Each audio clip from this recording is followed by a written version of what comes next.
नमस्कार, मैं शिवा पारासर आपके साथ और आप देख रहे हैं इंडिया 24 न्यूज का खास कार्यक्रम हेलो डॉक्टर शो।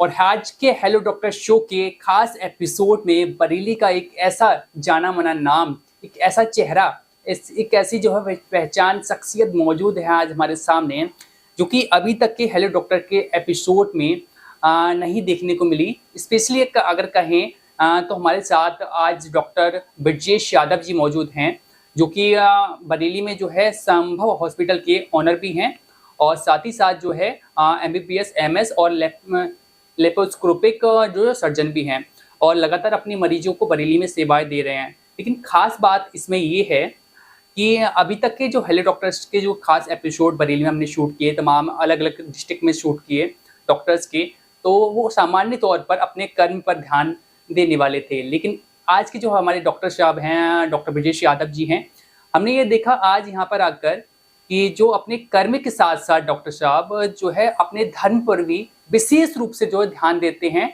लगातार जो है 108 रामचरितमानस का जो है पाठ है लगातार करा रहे हैं। और आज के जानने को हमको ये पीछे की जानकारी और भी ये मिली कि लगातार जो है अपनी इसी तरह से बरेली में सेवाएं देते हैं। तमाम मंदिरों में जो है हनुमान चालीसा का पाठ कराते हैं और इस वक्त भी जो है हनुमान चालीसा का पाठ कंटिन्यू चल रहा है। तो विशेष रूप से अपने कर्म के साथ साथ अपने धर्म पर भी इतना ध्यान, क्या कहेंगे इस पर जो है डॉक्टर साहब? जय श्री राम।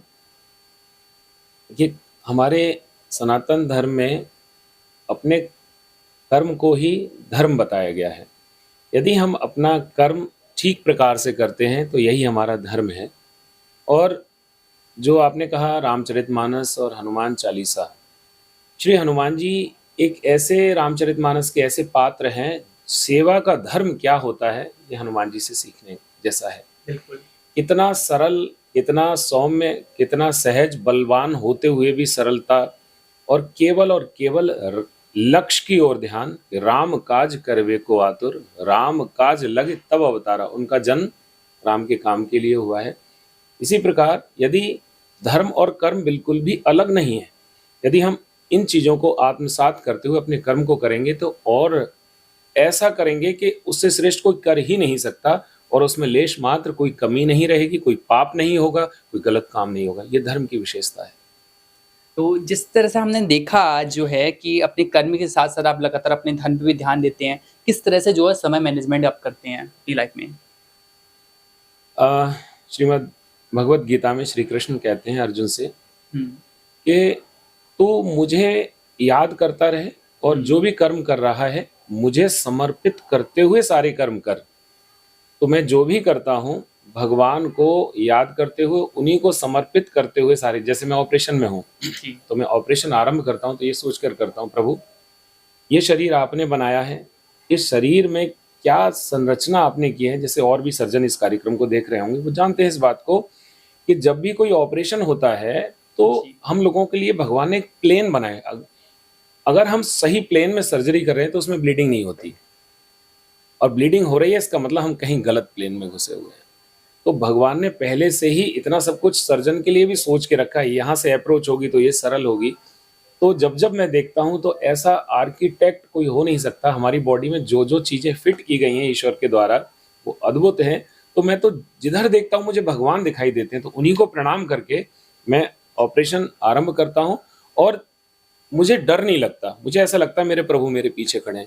कितनी भी डिफिकल्ट सर्जरी हो, कितनी भी चैलेंजिंग सर्जरी हो, कोई ना कर रहा हो, यदि मुझे लगता है कि मैं कर सकता हूँ तो पेशेंट को पूरा एक्सप्लेन करके, मैं भगवान तो नहीं लेकिन भगवान की कृपा से जितना मुझसे अच्छे से अच्छा हो सकेगा वो मैं करूँगा। तो कॉन्फिडेंस रहता है इससे। और मैं कभी किसी के साथ कोई गलत नहीं कर सकता, धोखा नहीं दे सकता, क्योंकि मैं देखता हूँ मेरे साथ हर समय भगवान है। ये बिल्कुल महसूस करते हैं अंदर से कि हाँ साथ में खड़े हुए हैं। खड़े हुए। बिल्कुल। जैसा कि जो है लगातार आप जो है लेप्रोस्कोपिक के जो सर्जन भी हैं, तमाम जो है बॉडी के जो पार्ट्स होते हैं, किडनी वगैरह जो है, तमाम ऐसे जो पार्ट्स होते हैं जिनको काफ़ी बहुत ही सावधानीपूर्वक उसको जो है देखा जाता है, सर्जरी की जाती है।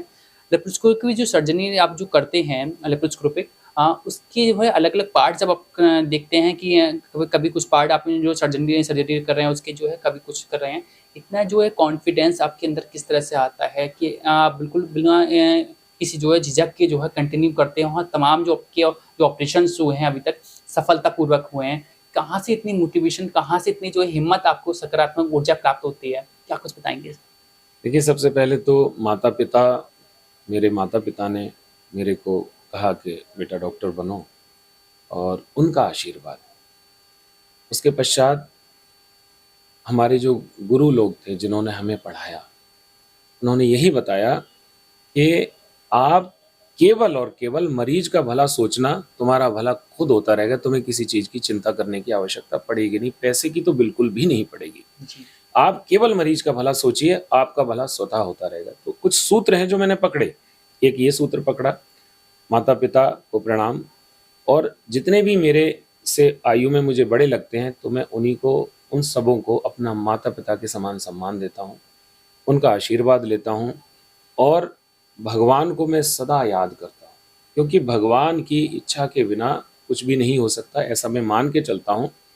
और जितना भी कॉन्फिडेंस है, वो ऐसी परिस्थितियाँ रहीं, ऐसे-ऐसे स्थानों पर काम किया, वहाँ काम इतना था कि practice makes a man perfect, जो कहावत है कि करत करत अभ्यास के जड़ मत होए सुजान, मूर्ख आदमी भी हो जाता है। तो मैं गाँव का रहने वाला भी एक सर्जन बन गया, ये कम बड़ी बात है। चलिए, अब तो ये प्रोफ़ेशनल बात हो गई सभी और धार्मिक बात हो गई। अब ज़रा रोशनी डालते हैं डॉक्टर ब्रजेश यादव जी के जो है जीवन परिचय पर। बचपन से अभी तक की जो सफलता हुई है, बचपन से सफलता तक की आपकी जो कहानी हुई है, उससे शुरुआत करते हैं।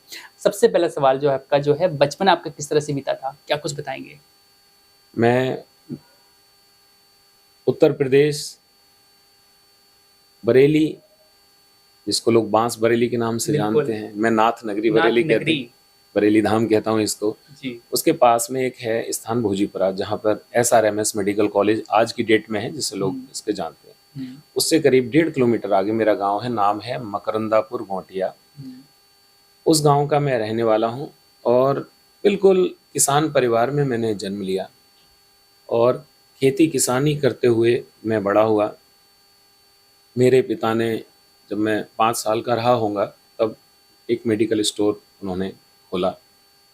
तो मेडिकल स्टोर पे भी मेरा आना-जाना रहा। हाई स्कूल तक मैं पढ़ता रहा। बरेली में मेरी शिक्षा जब आरंभ हुई, तो कॉलेज आता था, कॉलेज के साथ-साथ मेडिकल स्टोर के लिए यहाँ से दवाइयाँ भी लाद के ले जाता था। तो पिताजी का पूरा सहयोग मैं लगातार करता था, और मैं, आपको विश्वास नहीं होगा, हुँ। 12th में जब मैं था, मैंने 12th किन्हीं परिस्थितियों से बरेली में नहीं, अपने मामा जी के यहाँ किया, हाथरस में।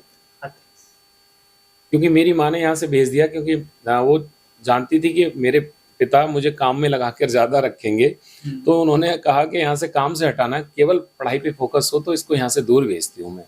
माँ का योगदान है मेरी बहुत। उन्होंने मैं मामा के यहाँ भेजा, वहाँ मैंने पढ़ाई की। तो एक दिन इंटर के एग्ज़ाम से कुछ दिन पहले एक भाई साहब आते हैं, और हमें उस समय जैसे नीट होता है, उस समय सीपीएमटी होता था हमारे ज़माने में, CPMT, combined pre medical test. तो इंटर करते हुए 12th के एग्ज़ाम से कुछ महीने पहले उन्होंने बताया कि 12th जब पास कर लोगे आप, तो डॉक्टर बनने के लिए एक टेस्ट होता है, जिसको सीपीएमटी कहते हैं। उसकी फुल फॉर्म है कंबाइंड प्री मेडिकल टेस्ट। तो हमने अपनी एक कॉपी पे लिखा सीपीएमटी, उसकी फुल फॉर्म, और आके अपने मामा जी को बताया कि ये एक एग्ज़ाम होता है, इंटर के बाद इसको हम दे सकते। इंटर से पहले हमको ये नहीं पता था कि डॉक्टर कैसे बना जाता है। उस परिस्थिति से ईश्वर ने यहाँ तक पहुँचाया। क्या कहूँ मैं, तो तो बस। मतलब जैसे कैसा महसूस करते हैं किसान का बेटा जो है, जिसके पिता खेती करते थे, आज जो है बरेली कितना फ़ेमस जो हॉस्पिटल है जो संभव हॉस्पिटल का ओनर है और एक डॉक्टर के रूप में अपने मरीजों को सेवाएँ दे रहा है। कैसा महसूस होता है बचपन से? क्या सोचा था बचपन से इस तरह से जो है आगे का भविष्य होगा? और अब इस वक़्त जो इतना पाने के बाद, इतना सब कुछ होने के बाद कैसा महसूस करते हैं मरीजों की सेवाएँ करते हुए? सपने में भी नहीं सोचा था पहले मैंने कि मैं कभी डॉक्टर बनूंगा। इतना ही सोचा था कि अपने पिता के साथ में मेडिकल स्टोर चलाना है, जब तक इंटर कर रहे थे हम। जब ये बात पता चली कि कंबाइंड में सीपीएमटी से हम डॉक्टर बन सकते हैं, तो पिताजी माताजी को बताया। तो माताजी ने सोचा कि दे देना टेस्ट एक बार, कैसे तैयारी होती है। तो फिर मेरे पिता ने मेरे को लखनऊ भेजा कोचिंग के लिए। जब मैंने वहाँ गया तो मुझे लगा मुझे तो कुछ भी नहीं आता, हिंदी मीडियम का मैं पढ़ा हुआ, इंग्लिश में सारे वो पढ़ाते थे, ऊपर से जाता था निकल के, मैं समझ ही नहीं पाता था क्या है। पहले तो सिर मैं के ऊपर जा रहा है। सिर के ऊपर से सब कुछ जा रहा है, डिक्शनरी खरीदी कि क्या ये बोल रहे हैं, क्या समझना है, बहुत परेशान। मुझे लगा कि मेरे से नहीं होगा। लेकिन वहाँ एक न्यू स्टैंडर्ड कोचिंग थी, कुछ लोग नाम जानते होंगे आज भी। उसमें एक सर थे फिजिक्स के, जिनको SKD सिंह कहा जाता था। उनका पूरा नाम मुझे नहीं पता, लेकिन इतना याद है, उनके शब्द मुझे याद हैं। उन्होंने कहा था कि यदि तुम डॉक्टर बन गए और सिलेक्ट हो गए तो तुम्हारे माता पिता की आयु कम से कम 5 साल बढ़ जाएगी। अर्थात तुम्हारे माता पिता 5 साल अधिक जिएंगे और तुम्हारे साथ रहेंगे। बस यही मेरा एक मोटिव बन गया। मैं चाहता था कि मेरे माता पिता जितना जिएंगे उससे 5 साल मेरे साथ ज़्यादा रह सकते हैं। दिन रात एक करके मैंने कुछ भी किया, सब कुछ समझने का प्रयास किया। इंग्लिश में पढ़ाया जाता था, उसको हिंदी में ट्रांसलेट अपने मन में करके या डिक्शनरी में करके मुझे डबल पढ़ाई करनी पड़ती थी, क्योंकि शब्द मुझे आते थे लेकिन वो हिंदी में आते थे, इंग्लिश में नहीं आते थे। तो बस ये बातें आप पूछ रहे हैं, किसी ने आज तक पूछी भी नहीं। मैं भावुक हूँ ये सोचकर। बिल्कुल। अ, जैसा कि देखा जाता है कि अक्सर ये दुनिया का एक जो है नियम बन है कि लोगों को उन लोगों की सफलता दिखाई देती है, लेकिन उसके पीछे के कांटे नहीं दिखाई देते हैं। उसके पीछे का जो परिश्रम होता है, कठिन परिश्रम होता है, वो वही व्यक्ति जो है समझ पाता है जिसने वो परिश्रम झेला है। तो जिस तरह से आपने बताया कि किसान के रूप में आपके पिता जो है कार्यरत थे, उनके उस स्थिति से आप जो है निकल कर आज इतने फेमस डॉक्टर्स की लिस्ट में आपका नाम जाना जाता है बरेली के अंदर, तमाम जिलों के अंदर। अ, क्या कुछ उसके पीछे जो परिश्रम आपका रहा था, उस पर रोशनी डालिए, क्योंकि ऐसे भी आज के जो बच्चे हैं जो नीट की प्रिपरेशन कर रहे हैं, जिनके पिता जो है रिक्शा चालक हैं, जिसके पिता जो है एक मामूली से जो है बहुत मध्यम वर्गीय जो है वर्ग जो है फैमिली से आते हैं। किसी का जो है फैमिली का जो है जूते-चप्पल की दुकान है, लेकिन उसका बेटा भी सोचता है कि मुझे जो नीट का क्वालीफाई करके डॉक्टर बनना है, और होते हैं। तो उन बच्चों की परिस्थितियाँ और आपकी परिस्थितियाँ से जो है उनको और मोटिवेट मिलेगा, क्या हाँ, मोटिवेशन मिलेगा, प्रेरणादायक मिलेगा। क्या कुछ उसके पीछे जो आपका परिश्रम रहा था, उस पर रोशनी डालिए थोड़ा-सा? देखिए, मैं अब तक के अपने जीवन का जो अनुभव मैंने प्राप्त किया वो उसको मैं बताने का प्रयास करता हूँ। तैयारी के दौरान रहा था जी। आपका। देखिए, अगर मैं इसको रामचरितमानस में कहूँ तो मन, वचन और कर्म, हुँ, तो पूरी रामचरितमानस में इन 3 ये ट्रायंगल का विशेष योगदान है। तुलसीदास जी बार-बार कहते हैं, मन, क्रम, वचन, छाड़, चतुराई, भजत कृपा करहिं रघुराई। इसको मैं भक्ति से एग्जाम्पल देता हूँ, फिर मैं अपने परिश्रम की बात बिल्कुल। करूँगा। लोग कहते हैं कि इतने दिनों से भजन कर रहे हैं हम, भगवान तो नहीं मिले। तुलसीदास जी कह रहे हैं कहीं कमी है।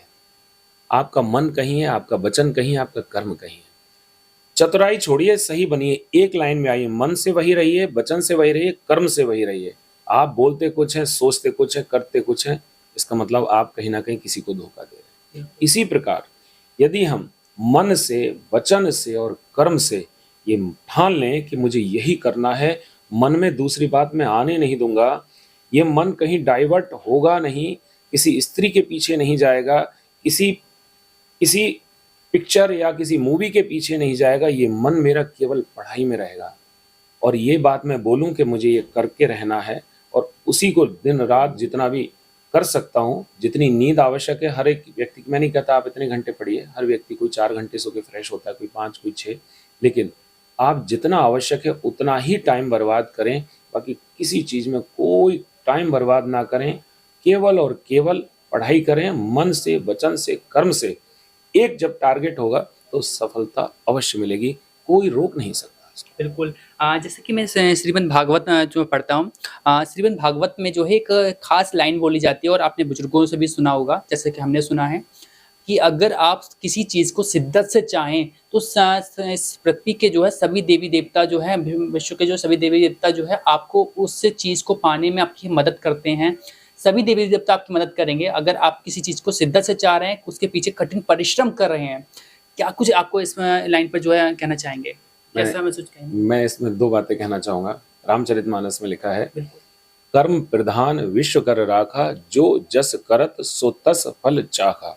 इस पूरे संसार में कर्म प्रधान है, जो जैसा कर्म करेगा उसका वैसा फल चखने को मिलेगा। मिलेगा।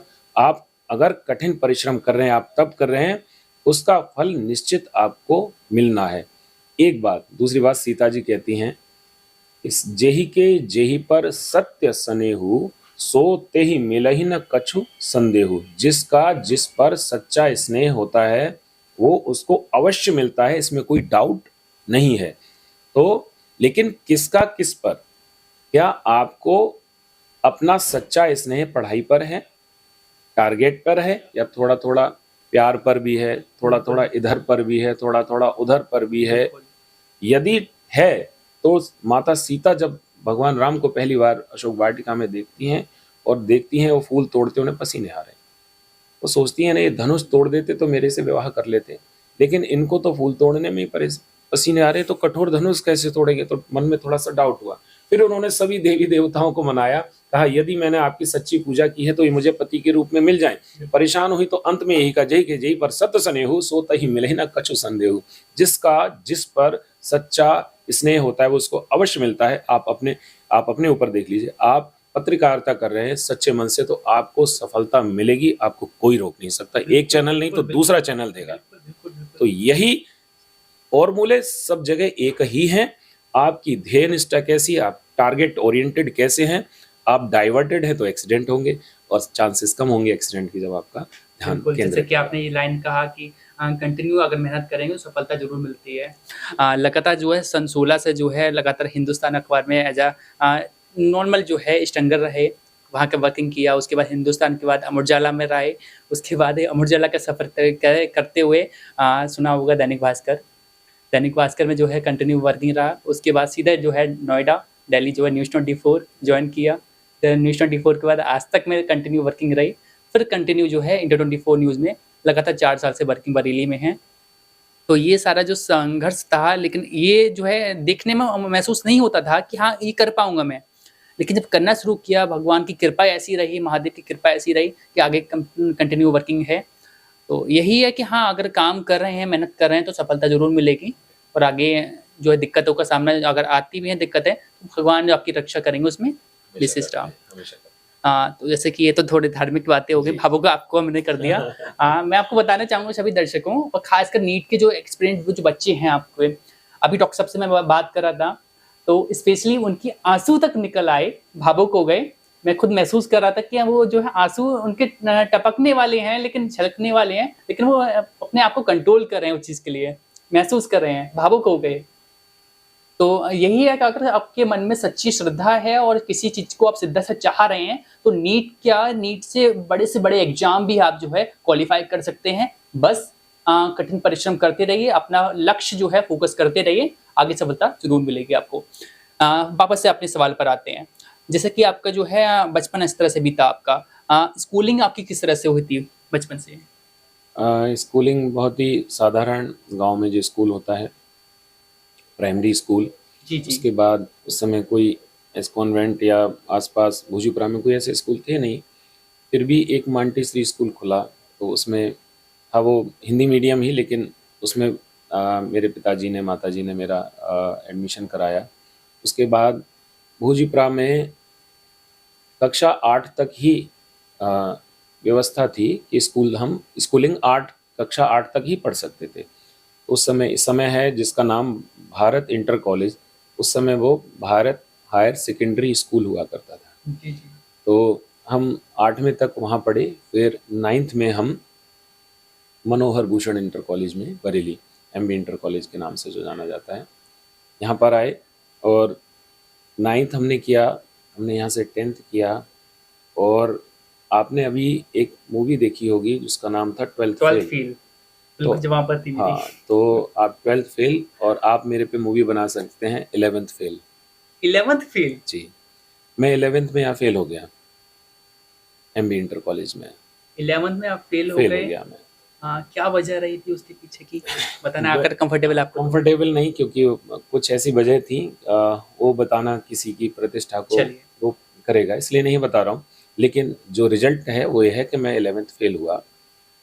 लेकिन मुझे मालूम था कि मैं अपनी किसी वजह से फेल नहीं हुआ हूँ, मेरे माता पिता भी जानते थे, फिर उन्होंने उस स्कूल से मुझे निकाला।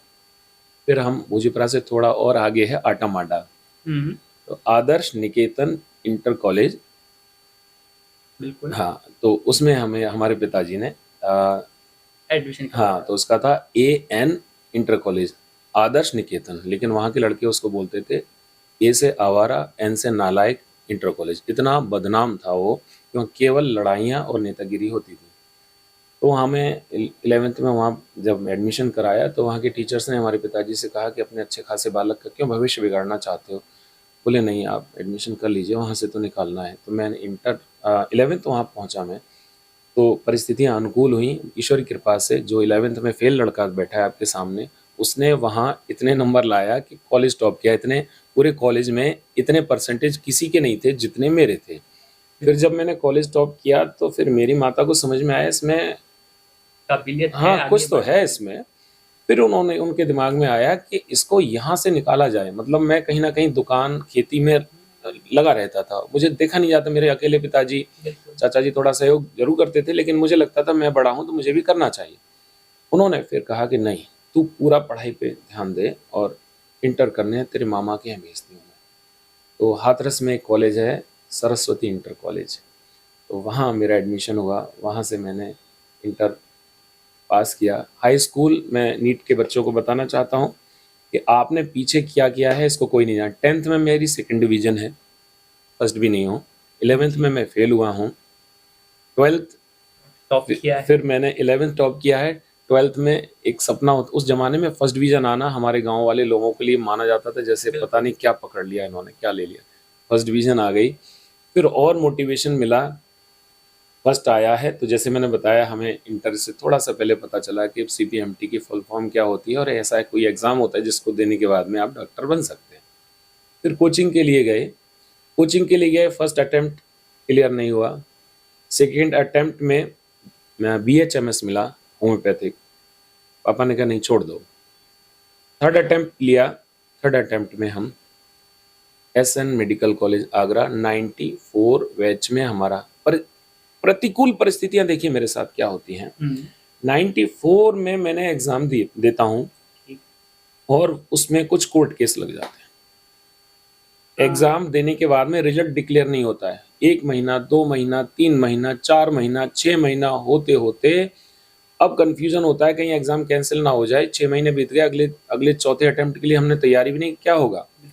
94 का CPMT का रिजल्ट आपको जानकर आश्चर्य होगा, अप्रैल 95 में आता है। इतना लेट आता है।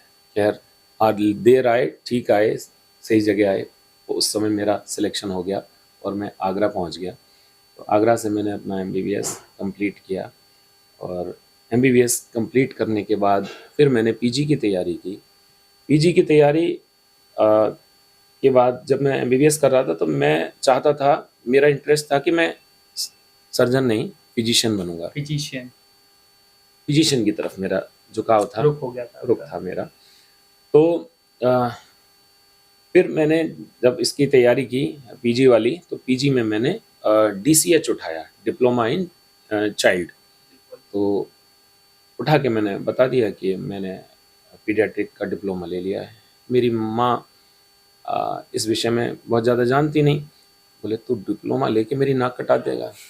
MBBS के बाद डिप्लोमा कौन करता है, मुझे डिप्लोमा नहीं, खाली MBBS ठीक रहेगा, दोबारा तैयारी कर या ऐसे छोड़। मैंने कहा मैंने समझाने का प्रयास किया। मम्मी बोली मुझे मत समझा, मैं तेरी माँ हूँ। मैंने कहा ठीक है माँ, आप क्या चाहती हो। मैंने हमेशा वही किया जो मेरे माता पिता ने, आज तक भी वही करता हूँ। उन्होंने कहा बस मैं ये चाहती हूँ तो प्लेन MBBS सहन कर लूंगी, डिप्लोमा कोई कहे मेरे लड़के ने डिप्लोमा किया मुझसे सहन नहीं होगा। ठीक है छोड़ दिया। मैंने दोबारा तैयारी की। फिर किसी ने बताया कि अरे डिप्लोमा थोड़ी है, वो डिग्री वाला डिप्लोमा। आपने बहुत गलत काम किया। तो उदास हो गई, बेटा जरूर सिलेक्शन ले लेना वरना मुझे दुख होगा, मैंने तेरा कैरियर खराब कर दिया। मैंने कहा माँ आपके लिए 100 कैरियर कुर्बान है, आपने मुझे पैदा किया, पढ़ाया लिखाया, सब कुछ पाला पोसा, डिग्री क्या कैरियर क्या मायने हैं आपके सामने। तो फिर मैंने दोबारा तैयारी की। ये देखिए ईश्वर की, देखिए वो आपको क्या मतलब बनाना क्या चाह रहा है। हाँ, तो वो चाहते ही नहीं थे कि मैं फिजिशियन की लाइन में जाऊं। उन्होंने छुड़वाया मुझे, 1 साल फिर लगाई। मेरे पिताजी, मैं कुंडली पे विश्वास नहीं करता था, सच बताऊं। मैंने कहा कुंडली क्या करेगी जब हम काम नहीं करेंगे। बिल्कुल। तो मेरे पिता ने कुंडली बनवाई तो उन्होंने कहा इसका मंगल प्रबल है, ये सर्जन बनेगा। मैंने कहा बिल्कुल नहीं बनेगा, मैं चाहूंगा वो बनूंगा कि पंडित जी कहेंगे वो बनूंगा। तो मैंने डीसीएच उठाई थी। फिर मैं अगले अटेम्प्ट देने के बाद में एसआरशिप करने गया राम मनोहर लोहिया। वहाँ न्यूरो सर्जरी में मैं जेआरशिप जूनियर रेजिडेंट की तरह मैं काम कर रहा था। तो मुझे नाम नहीं याद, मेरे जो सीनियर थे उन्होंने कहा और भाई बता क्या कर रहा है। मैंने कहा रिजल्ट का इंतजार कर रहा हूँ सर। क्या लेगा? मैंने बताया कुछ भी ले लूँगा, एमडी मेडिसिन, टीबी, चेस्ट, जो मिल जाएगा। बोले फिजिशियन बन के क्या कर लेगा? मैंने कहा क्या मतलब सर? डायबिटीज़ ठीक कर लेगा? नहीं, तो ट्रीटमेंट चलता रहता है। बीपी ठीक कर लेगा? नहीं। अबे सर्जन बन। सर्जन किसी की पेशाब भी रुकी हो तो अगर नली भी डाल देगा तो पैर छुएगा तेरा सामने वाला का। डॉक्टर साहब मरा जा रहा था, आपने 2 मिनट में दर्द सही कर दिया। फटा हुआ कोई आदमी आएगा ब्लीडिंग करता उससे लेगा तेरा क्या, तुझे जो सेटिस्फेक्शन बेटा सर्जन में मिलेगा। रोज मेरा ब्रेन वॉश करते थे। धीरे धीरे बोले देख न्यूरो सर्जरी में कैसे, अभी आया था हेड इंजरी में, तू मेरे साथ था, देख हमने ड्रिल किया, खोपड़ी खोली, उसकी ब्लड निकाला, होश में आया नहीं आया। बोले रिजल्ट अगर चाहिए तो सर्जन बन। सर्जन में मेरा ब्रेन वॉश हो गया। मैंने सर्जरी उठाई और बाद में मुझे याद आया कि पंडित जी ने कहा था मंगल प्रबल है, मंगल के भवन भगवान राम और बजरंगबली बैठे हैं, वो कल ही मुझे जोड़े हुए थे, सर्जन बना। आपके चाहने से कुछ नहीं होता। भगवान आपको जहाँ भेजना चाहते हैं वो आपकी बुद्धि बना देते हैं, वो आपसे परिश्रम करवा लेते हैं, वो आपसे क्या क्या नहीं करवा लेते। तो ऐसी बिल्कुल। मैं एमएस मुझे मिला कानपुर में। कानपुर से मैंने एमएस किया। 2005 में फिर मेरा एमएस कंप्लीट हुआ। उसके बाद में मैं दिल्ली में कुछ समय रहा। उसके बाद मेरठ में एज ए असिस्टेंट प्रोफेसर मैं और मेरी पत्नी एमडी एनेस्थीसिया हैं, हम दोनों को जॉब मिल गई और हम बहुत आनंद के साथ जॉब कर रहे थे। वहाँ फ्लैट भी मिल गया अंदर जो टीचर्स को मिलता है, बच्चों को पढ़ाया हमने। करीब 8 महीने बीत चुके थे, तब तक पता नहीं क्या ऐसा हुआ, एक व्यक्ति का यहाँ से फ़ोन आता है कि कहाँ हो आजकल। उनका मेरठ में है भाई साहब।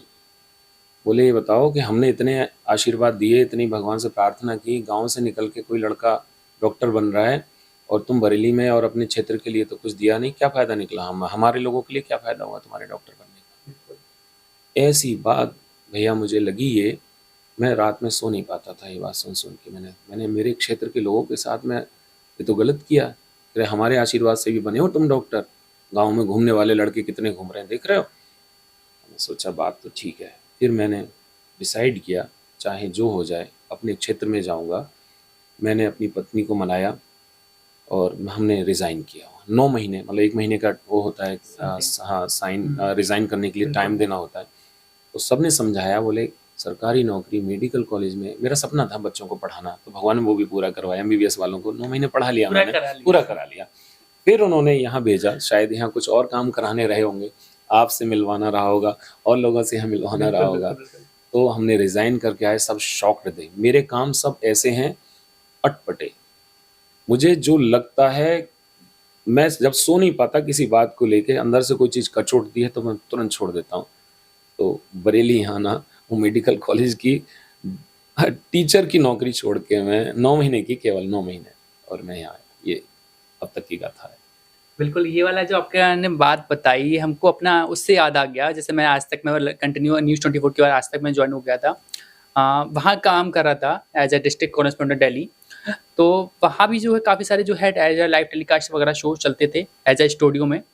तो वहाँ भी मुझे ये देखा लगभग मैंने 11 महीने वहाँ काम कर पाया था। 1 साल का एग्रीमेंट मेरा था। बिलसी से जो है, बिलसी मेरा जो है जन्मस्थल है और बरेली भी अपने घर है। तो अभी जो है वहाँ से फ़ोन आता है कि जो अपने आप इतने तो आगे बढ़ चुके थे, बिकॉज़ मेरी जो लाइव टेलीकास्टिंग की वीडियोस होती थी बिलसी के लोग भी जो है पसंद करते थे और बरेली के भी। तो यहाँ से बिलसी से कॉल आता है हमको, जो है हमारे एक जो है रिलेटिव का, उनका कुछ मेडिकल का सीन हो गया था, क्राइम वगैरह का झूठा केस उनके ऊपर दर्ज हो गया था कि शिवा इस तरह से मैटर है और मुझे झूठा केस में फंसा दिया गया है, मर्डर का केस था।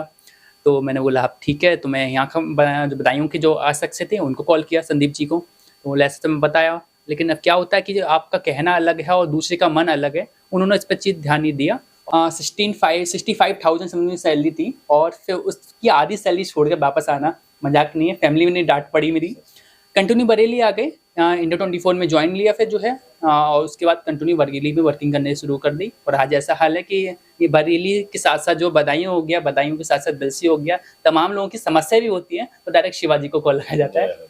और पिता भी जब निकलते हैं शहर में जो है अपने बिलसी में, तो उनका भी एकदम जो है अलग ही लगता है, लोग वेलकम भी करते हैं। इस तरह से मन को बहुत अच्छा लगता है कि हाँ कुछ लोग इस काबिल तो मैं हो पाया कि पिता का जो है सीना थोड़ा सा मान बढ़ा पाया, अच्छा लगता है इस तरह से। अब सेम स्टोरी आपकी मुझे लिखी तो मुझे अपनी बात इस चीज़ में ध्यान आ गया।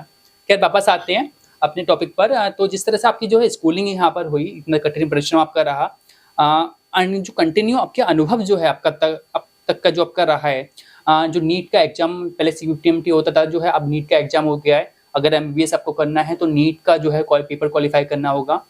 कंटिन्यू जो है इसमें लाखों की संख्या में बच्चे भी बैठते हैं, जिसमें से कुछ परसेंटेज जो बच्चे पास आउट हो पाते हैं। इतना कंपटीशन के टाइम में भी जो है तमाम इंस्टीट्यूट इस समय हो चुके हैं, लेकिन बच्चों का जो है एक मन ये रहता है, माइंड में एक बात ये रहती है कि अगर मैं क्वालिफाई नहीं कर पाया तो मेरा क्या होगा, कहीं मेरा फेल तो नहीं हो गया। और खासकर उन बच्चों में स्पेशली रहती है जो बहुत ही मध्यम वर्गीय परिवार से आते हैं। कोई रिक्शा चालक का बेटा है, कोई ऑटो वाले का बेटा है, कोई सब्जी वाले का बेटा है। जैसे तैसे अपने वो लाखों की संख्या में उन्होंने फीस इकट्ठी की, जो है उधार लिया, जैसे तैसे किया और इंस्टीट्यूट में जो है दिया। लेकिन बच्चों को ये डर लगता है कि एक तो प्रेशर उसके ऊपर हो जाता है फीस का, दूसरा लगता है कि इसमें पास आउट नहीं हो पाया तो मेरा क्या होगा, परिवार को क्या जवाब दूंगा। इसमें ऐसे जो होता है कि पहला अटेम्प्ट क्वालिफाई कर पाए, दूसरा नहीं कर पाए, तीसरे नहीं कर पाए, इस तरह से जो है नेगेटिव सोच आ जाती है। बच्चे आत्महत्या तक की जो है इस जो है करते हैं इस केस में। तो उन बच्चों को किस तरह से आप जो अपने अनुभव से मोटिवेट करना चाहेंगे कि अगर नहीं हो पाता है तो क्या करना चाहिए और किस तरह से जो इसकी तैयारी करनी चाहिए, क्या कुछ बताएंगे अपने अनुभव से? पहले तो मैं आपकी बहुत प्रशंसा करता हूँ कि आपने जो सब्जेक्ट लिया है वो बहुत सेंसिटिव है और बहुत आवश्यक है। तो आत्महत्या वाली बात आपने कही है, तो सबसे पहले तो मैं ये कहना चाहूँगा कि आप मेरे जीवन से सीख सकते हैं। जो आदमी 11th फेल होके भी डॉक्टर बन सकता है, 3 अटेम्प्ट के बाद भी डॉक्टर बन सकता है, तो आप लोग भी कुछ भी कर सकते हैं।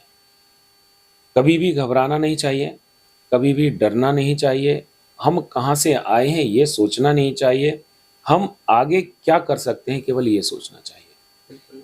और अपना आधार बना लीजिए, कुछ ना कुछ एक आधार रखिए। हम इनके लिए, अपने माता पिता के लिए हम डॉक्टर बन रहे हैं। और जो आपने कहा आत्महत्या, ये सबसे डरावनी एक चीज़ पैदा हुई है। इवन कोटा आदि स्थानों पर मैं इंस्टीट्यूट है, वहाँ के स्टूडेंट्स कितनी आत्महत्या कर रहे हैं, ये बहुत चिंतनीय विषय है।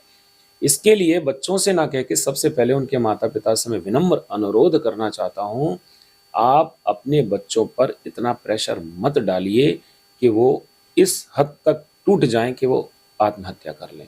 आप इनको ये कहिए कि आप मेहनत करो मेरे बच्चे, रिजल्ट चाहे जो हो, तुम होने चाहिए, डिग्री बाद में है। डिग्री आपके लिए, आप डिग्री के लिए नहीं हो, ये बताना होगा। अगर आप डॉक्टर नहीं बन सकते तो आप बहुत कुछ और भी बन सकते हैं। क्या केवल डॉक्टर बन के ही जीवन जिया जा सकता है? बहुत सारे ऑप्शंस हैं। डॉक्टर के सहयोगी आप बन सकते हो। तो आवश्यक है कि डॉक्टर नहीं भी बन पा रहे हैं तो किसी भी स्थिति में अपना जीवन समाप्त नहीं करना है। बड़े भाग मानुष तन पावा, सुर दुर्लभ सब ग्रंथन गावा। रामचरितमानस में भगवान राम ने स्वयं बोला है ये कि बहुत बड़े भाग्य होते हैं तब मनुष्य तन मिलता है। ये देवताओं के लिए भी दुर्लभ है और सारे ग्रंथों ने इसको गाया है इस बात को। तो इस शरीर को नष्ट करने का अधिकार किसी को भी नहीं है, आपको भी नहीं। आपने नहीं बनाया ये शरीर, इसलिए कुछ भी हो जाए, कैसी भी परिस्थिति हो, आत्महत्या नहीं करनी है। मैं बार बार कोट करता हूँ रामचरितमानस को। आप आत्महत्या कर लें, आप रामचरितमानस पढ़िए, राम जी को पकड़िए। राम जी को एक दिन पहले क्या कॉल आई थी कि कल आपका राज्याभिषेक होना है, बिल्कुल।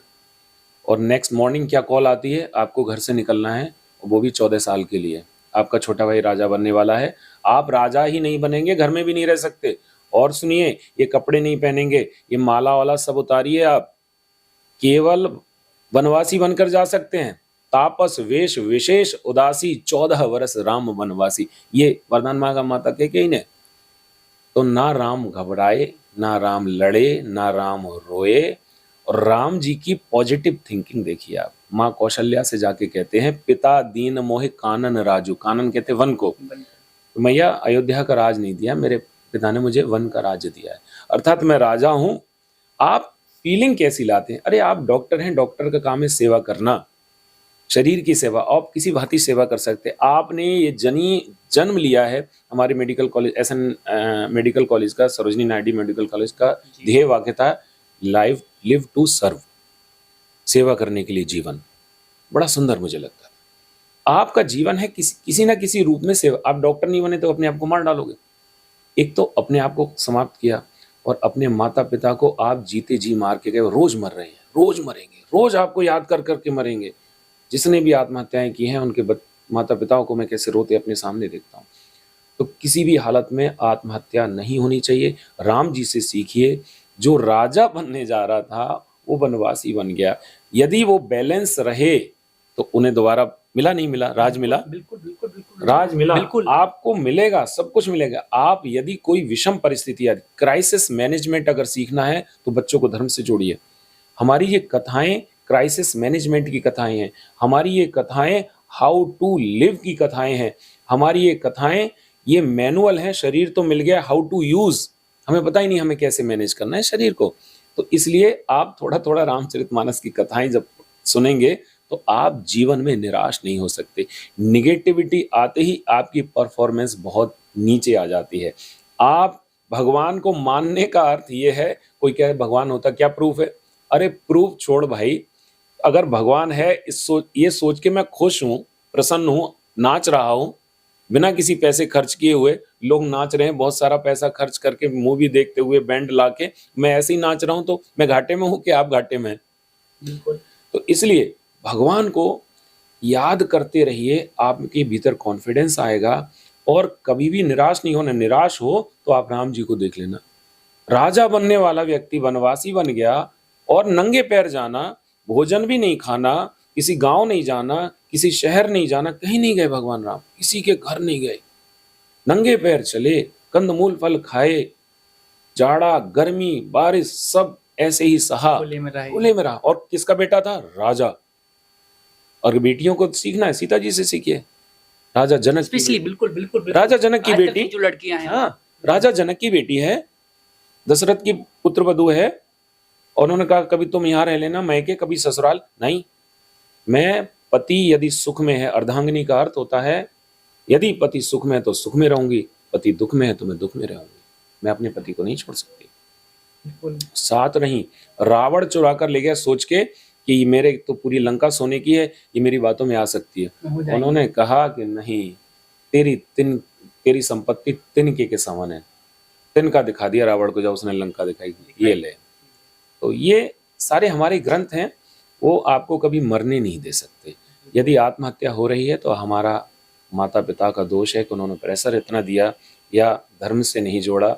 आत्महत्या तो बिल्कुल भी नहीं होनी चाहिए। आप डॉक्टर बनो, बहुत अच्छा, ना बनो तो भी जीने के लिए, कार्य करने के लिए अनेकों अनेक कार्य हैं। और एक बात बता दूं, जिसके लिए आप फिट हैं भगवान आपको वही देंगे। आप यदि भगवान को मानते हैं, आपके मांगने से, जैसे माँ बच्चे को अग्नि नहीं पकड़ाती, अगर वो बच्चा कहता मुझे आग चाहिए, छोटा बच्चा नहीं जानता, सांप पकड़ने की दौड़ नहीं देगी, वो वही देगी जो उसके हित में होगा। ऐसे ही भगवान हमारे तुम्हें माता च पिता तुम्हें बोलते हैं हम, तो हमारे माता पिता के समान हमारे भगवान हैं। हमें वही देंगे जो हमारे लिए श्रेष्ठ होगा। इस बात को मन में विश्वास करें। बिल्कुल, एक सवाल इसी से जुड़ा हुआ मेरा ये रहेगा आपसे। जैसा कि हर व्यक्ति के लिए, हर बच्चे के लिए भगवान ने एक जो है एक अलग ही इस गुण दिया है, एक अलग ही जो है काबिलियत दी है। बशर्ते जो है उस बच्चे को अपने अंदर की काबिलियत पहचाननी होती है। काफ़ी लोग पहचान जाते हैं, काफ़ी जो है नहीं पहचान पाते हैं, तो जैसे-तैसे उनकी ज़िंदगी कट जाती है।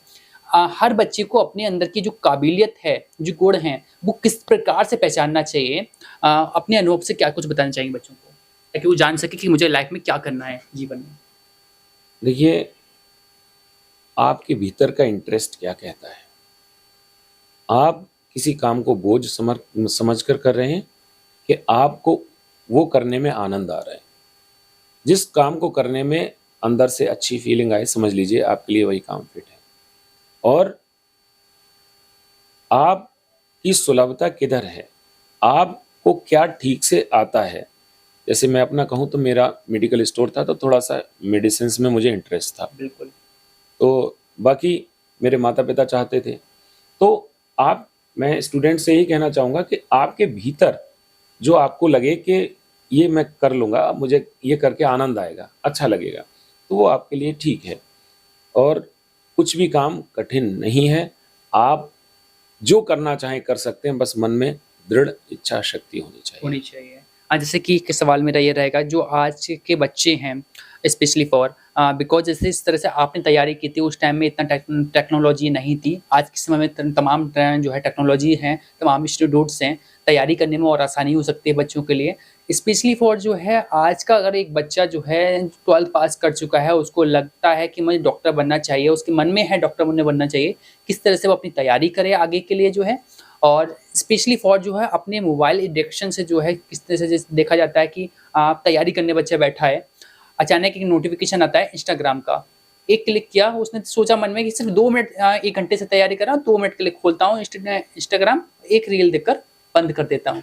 वो एक रील जो है कब आधे से 1 घंटे में बदल जाती है, पता ही नहीं चलता। इस चीज़ को जो दिक्कतें आती हैं इस तरह की, किस तरह से बच्चा बचे और किस तरह से अपनी तैयारी करे, पूरा फ़ोकस करके? देखिए, सबसे पहली बात फिर से उसी पॉइंट पे हम आएँगे कि जेहि के जेहि पर सत्य सनेहु कर्म प्रधान विश्व कर राखा। मन, वचन और कर्म। यदि आपका टारगेट पढ़ाई है तो आपको ये सारी चीज़ें भूलनी होंगी। मोबाइल अगर देखना है तो केवल इसलिए देखना है कि आपके कोर्स में जो उसमें नहीं मिल रहा है तो आप उसमें सर्च कर सकते हैं। बिल्कुल। आप अगर टारगेट ओरिएंटेड हैं तो आप किसी भी हालत में इन सब चीज़ों से दूर रहेंगे, तभी कुछ हो पाएगा। यदि आप इसमें भंवर में फँसे तो ये अलग प्रकार का अट्रैक्शन है, आपको डिस्ट्रैक्ट करेगा और डिस्ट्रैक्शन से आप अपने मार्ग से भटक जाएँगे। भटक तो जाएँगे। इनसे तो बिल्कुल ही दूर रहना है, केवल और केवल पढ़ाई पे ही फ़ोकस करना है बार-बार। इसको याद दिलाना है अपने आप को, देख ली अगर रील तो नहीं, मैं देखूँगा ही नहीं, आप अनइंस्टॉल कर दीजिए इंस्टाग्राम, सब कुछ। बिल्कुल। जैसा देखा जाता है कि मैं भी अपने ऊपर लेना चाहूँगा इस चीज़ के लिए। हमने जैसे फॉर एग्ज़ाम्पल बीजेएमसी की तैयारी की जर्नलिज़्म की। देखा जाता है कि फ़ोन मेरा साइड में रखा हुआ है या अन्य बच्चों के जो फ़ोन साइड में रखे हैं, वो तैयारी टेबल पे लेकर बैठे हुए हैं। देखा जाता है कि 14 साल से जो है 21 साल की जो एज होती है, 22 साल तक की एज होती है, इसमें तमाम जो बॉडी में चेंजेस आते हैं, तमाम हार्मोन से जो है जागृत होते हैं। इस बीच में जो है एक लगाव हो जाता है, अट्रैक्शंस हो जाती है लड़के को लड़की के प्रति और लड़की को जो है लड़के के प्रति। लगता है कि हाँ, प्रेम चीज़ में जो है आ जाते हैं बच्चे। इस तैयारी के युग में जो है अपने जो गोल्डन टाइम बच्चों के पास होता है, इस एज का किस तरह से उसको सही दिशा में जो है यूज़ करें और जो है ये प्रेम वगैरह की चीज़ों से जो है दूर रहकर अपने लक्ष्य को केंद्रित करके जो है आगे बढ़ें। किस तरह से इन दिक्कतों को आप बताना चाहेंगे अपने मन से? ये बिल्कुल ठीक बात है आपकी। ये नेचुरल प्रोसेस है, हार्मोनल चेंजेस और अपोज़िट सेक्स के प्रति अट्रैक्ट बिल्कुल। होना भी एक नेचुरल प्रोसेस है। लेकिन यदि फिर वही बात आती है, यदि हमारा टारगेट हमें याद है, तो और हमारे माता-पिता किस बैकग्राउंड से हैं, दोनों बिल्कुल। चीज़ें हैं। ये कुछ परिवारों के लिए बहुत नॉर्मल सी बात होती है कि भई किसी के साथ कुछ भी आपने किया, कुछ परिवारों के साथ ऐसा नहीं है। हमारी जो संस्कृति है, वो ऐसी संस्कृति है कि हमारे माता-पिता ही हमारा बेस्ट चुनते हैं। तो हमारा जो बेस्ट या बेटर हाल्फ जिसको बोला जाता है, बिल्कुल। हमारे माता-पिता से अच्छा कोई नहीं चुन सकता। तो आजकल के युग में हो सकता है जनरेशन गैप की वजह से मेरी बात पसंद ना आए किसी को, फिर भी अ, अपने माता-पिता से कोई बात छुपानी नहीं चाहिए। यदि कुछ ऐसा है भी, किसी का अफ़ेयर है किसी से, तो उनको अपने माता या पिता में से किसी को बताना चाहिए। तो किसी अनहोनी का शिकार नहीं होंगे। आजकल क्या-क्या चल रहा है, नाम बदल कर लोग सामने आते हैं और कुछ का कुछ निकलते हैं, फिर आप फँस जाते हैं, कहीं के नहीं रहते। स्पेशली फॉर लड़कियों के लिए, लड़कियों क्योंकि के लिए। तमाम ऐसे केसेस आते हैं लव जिहाद के कि मोमडन्स जो लड़के हैं अपना नाम बदलकर, जो अगर किसी का शाहिद है या किसी का सलीम है, वो अपना नाम शाहिद शिवा बताकर या सलीम बताकर, राम बताकर, शिव बताकर हिंदू धर्म नाम बताकर लड़कियों से जो है अफेयर चलाते हैं। इस तरह से जो है लड़कियां जो प्रताड़ित होती हैं, उनका भविष्य खराब होता है। उन बच्चियों के लिए अपने जो है अपना जो समय होता है और इस चीज़ से किस तरह से बच्चियां बच सकती हैं, स्पेशली बच्चियों के लिए क्या कहना चाहेंगे? लड़कियों के लिए आप क्या देखिए, संदेश रहेगा आपका? मैं लगातार अपनी कथाओं में इस बात को मैं बोलता हूँ, चरित्र व्यक्ति का यदि उज्ज्वल है, तो वो बहुत सारी बाधाओं को वैसे ही पार कर जाता है। किसी भी स्थिति में अपने परिवार की नाक ना कटे, इसका ध्यान रखना चाहिए बिल्कुल, और कुछ भी माता-पिता से छिपाना नहीं चाहिए। वो कौन आपके जीवन में आया, वो क्या इतना इम्पोर्टेंट हो सकता है उस माँ से जिसने आपको 9 महीने पेट में रखा? आपको पाला-पोसा, खुद गीले में सोई, आपको सूखे में सुलाया, आपको अपने हाथ से खिलाया, अपनी छाती का दूध पिलाया, अपनी सारी कमियां सही और आपको उसने पढ़ाया, लिखाया, गहने बेचे, गिरवी रखे, कुछ भी किया, नहीं भी किया, फिर भी क्या आप 2 मिनट के पहले मिले हुए या कुछ महीने पहले मिले हुए व्यक्ति को इतना अधिक समझ लोगी कि आपके माता-पिता आपसे दूर हो जाएँगे? या जो व्यक्ति आपसे कह रहा है कि अपने माता-पिता को धोखा देके भाग चलो, तो क्या आपको सही शिक्षा दे रहा है? बिल्कुल, वो आपका मित्र हो सकता है, वो पहले से ही धोखेबाज है। वो आपके माता-पिता से आपको काट रहा है, यदि सही होता तो कहता कि मेरे अपने माता-पिता से मुझे इंट्रोड्यूस कराओ, मैं उनको समझाऊँगा कि मैं आपकी बेटी के लिए बेस्ट हूँ। लाइक हूँ या नहीं लाइक हाँ, हूँ, बिल्कुल। तो ये पहली जो सीढ़ी है वही गलत है, वो आपने बच्चियों को जब समझना चाहिए इस चीज़ समझना चाहिए। किसी भी हालत में अपने आपके माता-पिता आपकी जड़ हैं और कोई भी पेड़ अपनी जड़ से कटेगा तो सूखेगा। बिल्कुल, यदि अपने माता-पिता को छोड़कर कोई भी बेटी जा रही है, तो उसका भविष्य बहुत अंधकारमय होगा। 35 टुकड़े, 50 टुकड़े कितने होंगे, कहाँ मिलेगी, सूटकेस में मिलेगी, कोई कुछ नहीं जान सकता। कौन है, कौन नहीं है, बिना माता-पिता के संज्ञान में आप आगे मत बढ़िए, मत बढ़िए, मत बढ़िए। बिल्कुल। जैसे कि अब लास्ट सवाल हमारा ये रहेगा, स्पेशली वापस आते हैं टॉपिक पर जो है, ये तो बच्चों के लिए जो है अपने भविष्य किस तरह से अपना बिताएँ, वो सवाल रहे। अगर बच्चे के मन में है और उस बच्चे को लगता है, किसी भी स्टूडेंट को लगता है कि मुझे नीट का एग्ज़ाम क्वालीफाई करना है, तो सभी जो है डिस्ट्रैक्शंस को छोड़कर अपने लक्ष्य पर ध्यान केंद्रित करके जो है, वो अपने लक्ष्य को पाए। बच्चों के लिए कुछ टिप्स अपने अनुभव से क्या देना चाहेंगे सर? किस तरह से तैयारी रहे? देखिए, तैयारी में जो भी आपके सब्जेक्ट हैं, फिजिक्स, केमिस्ट्री, जूलॉजी, बॉटनी, कोई सब्जेक्ट आपका बहुत अच्छा होता है, कुछ वीक होता है। बिल्कुल, तो कई बार क्या होता है, हम लोग जिसमें वीक होते हैं, उस पे बहुत ज़्यादा ध्यान देते हैं और जो अच्छा होता है उसको थोड़ा छोड़ देते हैं। तो जो हमारा बहुत अच्छा था उस पे छोड़ दिया तो उसमें कुछ कन्फ्यूज़न हुआ, उसमें हम नीचे रह गए। तो जो हमारा स्ट्रॉन्ग पॉइंट है उसको तो स्ट्रॉन्ग ही रखें बिल्कुल, और उसको बस ऐसा मैनेज करें कि वो बहुत ज़्यादा हमें नेगेटिव ना पहुँचाए। तो सबसे पहले तो मैं बस इतना ही कहना चाहूँगा जो मैंने सीखा है, मेरे से भी कुछ गलतियाँ ऐसी हुई कि फिज़िक्स मेरी वीक थी तो मैंने ज़्यादा टाइम फिज़िक्स को दिया तो और सब्जेक्ट मेरे रह गए जिसको मैं बहुत अच्छा कर सकता था। फिर बाद में मैंने ठीक से मैनेज उसको कर लिया। तो अपना मैनेजमेंट ऐसे रखें कि हर प्रश्न बराबर नंबर देता है, हर गलत प्रश्न बराबर नंबर घटाता है नेगेटिव मार्क। तो हर सब्जेक्ट आवश्यक है और आपके लिए जो बहुत आवश्यक है, वो ये है कि आप सभी को साध कर चलें और अपनी पढ़ाई को मन से करें और एग्ज़ाम से पहले अच्छी नींद अवश्य लें। बिल्कुल। चलिए बहुत-बहुत धन्यवाद आपका अपना कीमती समय देने के लिए। आज के बता दें कि आज के हेलो डॉक्टर के खास एपिसोड में डॉक्टर ब्रजेश यादव जी हमारे साथ मौजूद थे, जो कि लगातार एक किसान परिवार से आते हैं और उस किसान परिवार से आने के बावजूद भी इस मुकाम पर पहुँच चुके हैं कि अपना बरेली में खुद का एक इतना फ़ेमस जो है संभव हॉस्पिटल के जो है मालिक हैं और लगातार फ़ेमस डॉक्टर होने के साथ-साथ जो है मरीज़ों को सेवाएँ दे रहे हैं, सर्जरी कर रहे हैं। तो सर आपका बहुत-बहुत धन्यवाद खास का समय देने के लिए अपना। चलिए अगले एपिसोड में फिर एक बार जो है अगले एपिसोड में जो है नए डॉक्टर के साथ मुलाकात होती है, नए टॉपिक पर बात होती है। तब तक के लिए देखते रहिए इंडिया 24 न्यूज़ की खास पेशकश और खास कार्यक्रम हेलो डॉक्टर शो। नमस्कार। बरेली से शिवा पारसर की रिपोर्ट। जय श्री राम।